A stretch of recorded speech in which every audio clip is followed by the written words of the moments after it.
इय्याका नअबुदु व इय्याका नस्तईन, या अल्लाह हम तेरी ही इबादत करते हैं और तुझसे ही मदद मांगते हैं। दोस्तों जुल्म की इंतहा हो चुकी है, इंतहा जिसे कहते हैं। उस्मान डार, आपने नाम सुना होगा, उनकी वालदा, उनके घर, उन पे पुलिस ने फिर छापा मारा। और छापा क्यों मारा? और उसके बाद हामिद मीर साहब ने उनको एक्सपोज किया, जो पुलिस ने जो तशद्दुद किया उसको एक्सपोज किया, वो सारी दुनिया के सामने लाए।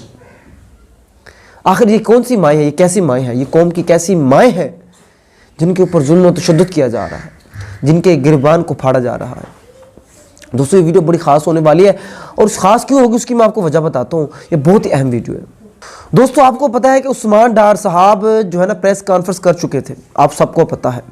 लेकिन क्या हुआ? क्या हुआ कि उनकी माँ डट गई। वाह वाह, सुभान अल्लाह, क्या बात है। क्या मतलब कौम को शऊर आ चुका है। बेटा, एक जवान बेटा जो प्रेस कॉन्फ्रेंस करता है खान साहब के खिलाफ, और उनकी माँ डट जाती है, नहीं मैं इमरान खान साहब के साथ हूँ। एक तरफ जुनैद अकबर साहब है KPK वाले, वो जेल में जाते हैं, और पीछे से उनका बेटा कहता है पापा अगर आपने प्रेस कॉन्फ्रेंस की तो मैं अपनी जान दे दूंगा, मैं खुदकुशी कर लूंगा। सोचें ज़रा यार, कभी माँ डट जाती है, कभी बेटा डट जाता है, कभी बाप डट जाता है। हाय हाय, क्या बात है, क्या मनाज़र है यार। सोचें ज़रा, इसको जितना दबाया जा रहा है उतना ही ये उभर कर सामने आ रहे हैं। मतलब जुल्म से आप नहीं रोक सकते किसी को। आपको पता है ना, जुल्म की भी एक हद होती है। आप जुल्म करें वक्ती तौर पे लोग रुक जाते हैं, लेकिन आप जितना जुल्म करते जाएंगे लोग बेशक बेबस हो जाते हैं, लेकिन वो आपसे नफरत करने लग जाते हैं। उनको आपसे नफरत हो जाती है, उनको आपसे घिन आने लग जाती है। और शायद हम उसी दुराहे पे हैं। दोस्तों जब से ये डर हुआ ना कि ख्वाजा आसिफ को कि उस्मान डार साहब की वालदा जो है ना PTI का टिकट ले रही है, और उसके ऊपर अचानक जो है रात को धावा होता है। सोचे ज़रा, और धावे का मकसद क्या है यार? और दावत देने का मकसद क्या है? सिर्फ और सिर्फ उनको डराना, उस माँ को डराना। लेकिन वो माँ फिर बाहर आगे कहती है मैं खुद लड़ूंगी।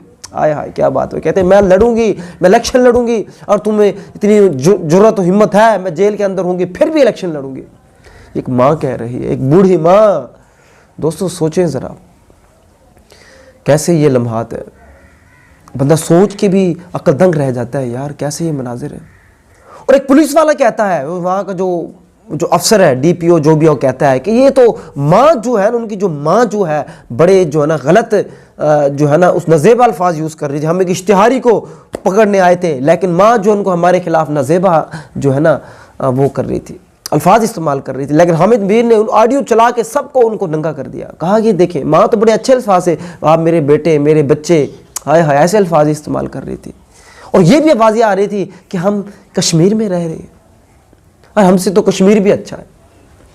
दोस्तों ये सारे मनाज़र अपने माइंड में रखिएगा और सोचिएगा हम किस तरफ जा रहे हैं। आखिर किसके दरमियान ये खलीज पैदा हो रही है? ये जो भी हो रहा है गलत हो रहा है। ख्वाजा आसिफ से पूछा गया, वो कहता है मुझे तो नहीं पता। सोचने की बात है, बोले मैंने तो नहीं करवाया ये। तो भाई कौन करवा रहा है यार? जो भी करवा रहा है ना, बस ये मैं ये समझता हूँ गलत करवा रहा है, ऐसे नहीं होना चाहिए। खैर दोस्तों ये बातें थी, मेरे ख्याल में आप समझ गए होंगे। और हामिद मीर की भी बड़ा शुक्रिया, उनकी मेहरबानी। उन्होंने अपने इस प्रोग्राम में, कैपिटल टॉक में, खुल के बताया कि देखें इसके पीछे कोई और है। अब वो जो कभी खान साहब के खिलाफ थे वो भी खान साहब के हक में बोलने लग गए हैं। तो यार कोई तो बात है ना। मतलब कि आप जुल्म से आप किसी चीज़ को ख़त्म नहीं कर सकते, हक को दबा नहीं सकते। ये हकीकत है, ये अटल हकीकत है। दोस्तों अगर आपको हमारी वीडियो पसंद आई तो उसको लाइक कीजिएगा, कमेंट कीजिएगा, हमें फॉलो कीजिएगा, शेयर कीजिएगा। बहुत बहुत शुक्रिया। अल्लाह हाफ़िज़।